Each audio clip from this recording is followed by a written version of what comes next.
What's up, RGV? Luis Ortiz with your Fox 2 Sports. You heard it here first. Save the date, September 17, 2016, the day the UFC will make its debut in the Rio Grande Valley. College football stole the NBA's thunder today with Oklahoma City facing the Golden State Warriors in a deciding Game 5. And as we pause the video here, we'll show you how he won his last fight. Let's take a look at it. Landin is going to drop his hands here as he's preparing to come in and attack. His rival will then answer with the jab, and that creates the space for him to land the right hand. Brandon the Heartbreaker Figueroa is doing just that, breaking hearts and probably other body parts too. In his latest outing, taking on Janelle Nieves in San Antonio this Saturday, Figueroa showed off his work to the body, doing damage in the 5th round. That will be the key punch all night, as he will go on to drop his rival 3 times in the 5th. And just like in baseball, 3 strikes and you're out. Kicking a field goal takes a certain technique. For the most part, players take 2 steps to the back, followed by 2 steps to the left, creating a distance of about 2 yards between the ball and the kicker. The Edinburgh Vela SaberCats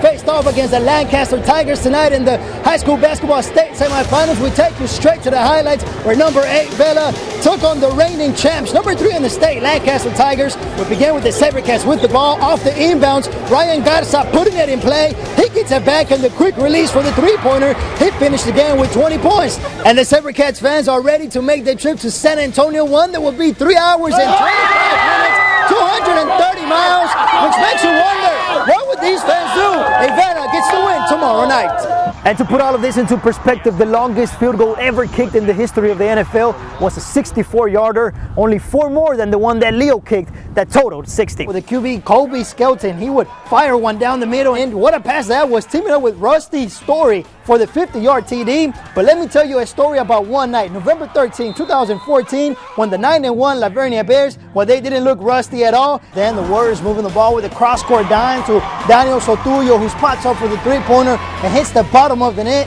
An opening drive for the Packers, and on 1st and goal, it's James Starks who takes the handoff for a little bit of a shake and bake and the touchdown to make it 7-0. Houston had 6 players in double digits last night. Tonight, 5 guys on board already. Trevor Ariza, one of them, like a sniper, hits the 3-pointer for 3 of his 18 points. Top of the 6th and 2 men on. Juan Uribe squeezes one into right center field and gets the RBI, scoring Hanley Ramirez to make it 2-0 Dodgers. But then, bottom of the 7th and 2 men on, the Cardinal Matt Adamas flexes his muscles and hasta la vista, baby. The 3-run home run gives the Cardinals the 3-2 lead and a 4th straight trip to the National League Championship Series. Lionel Messi scored an amazing goal last night. Messi with a record-breaking goal! 2-0 Argentina, number 55. As Argentina defeated the U.S. 4-0 in the Copa America semifinals to advance to the tournament's big dance. With the goal, Messi becomes Argentina's all-time leading scorer with 55 goals. Former professional boxer Raul El Tigre Cáceres is the first to admit he committed some big mistakes during his career, such as drug addiction and alcoholism, which saw him hang up the gloves early. Raul El Tigre Cáceres. I was a part-time fighter. Who quit? Doing drugs, drinking. Raul El Tigre Cáceres began his professional career at 16 years old, defeating his first 8 opponents. He would go on to retire with 20 wins and 7 losses, the biggest one coming on the night of November 10, 2012, when he fought Alfredo El Perro Angulo. I say it was probably the easiest fight of my career. It didn't even last 1 minute. Angulo's a murderous puncher. No, there it is. A lethal left hook. Drops Cáceres in the opening minute of the first round. It broke my heart, man. My dream. I was there, finally reached my dream. And I lost. Just like that, it was taken from me. His dream of one day becoming a world champion.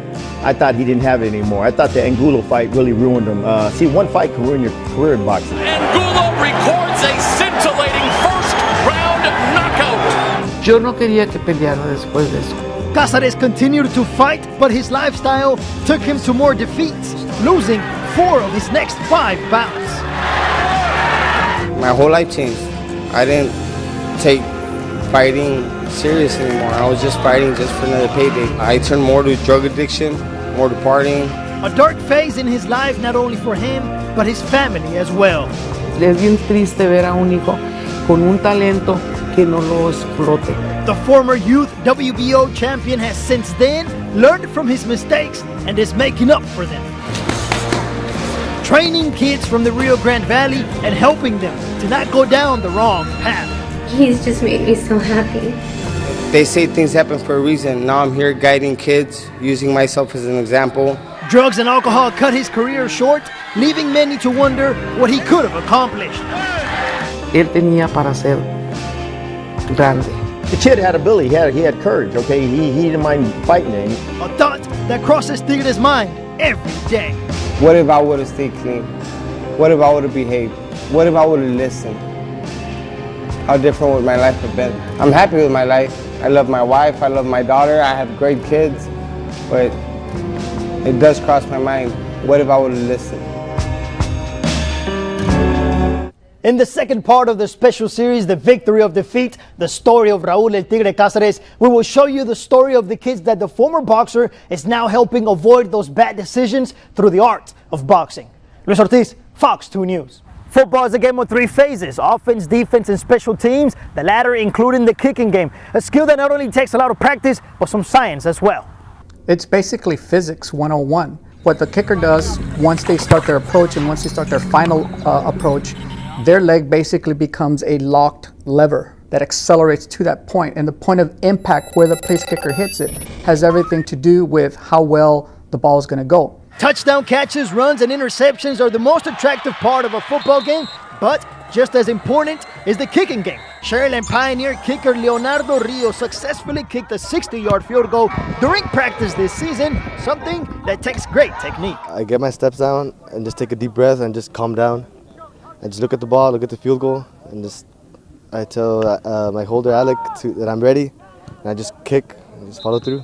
Kicking a field goal takes a certain technique. For the most part, players take 2 steps to the back, followed by 2 steps to the left, creating a distance of about 2 yards between the ball and the kicker. He has to deliver a lot of mass, a lot of acceleration in order to develop a lot of force to that sweet spot, assuming that that person has great technique, which it's obvious that he does. So that's pretty remarkable for a high school player to actually kick a football 60 yards. Special teams is 33% of the game, one of the ways to put points on the board. Rios finished this season with 9 field goals and 4 extra points, meaning the Diamondbacks always had someone to lean back on. To have a weapon with that range that he has, you know, as soon as we get across the 50-yard line or get, you know, close to the 40, then we know that we're in his range. Now, surely we got to block, and you know, it's a little bit more difficult with a full rush at him.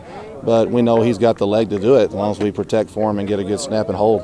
And to put all of this into perspective, the longest field goal ever kicked in the history of the NFL was a 64-yarder, only 4 more than the one that Leo kicked that totaled 60. Luis Ortiz, Fox 2 Sports.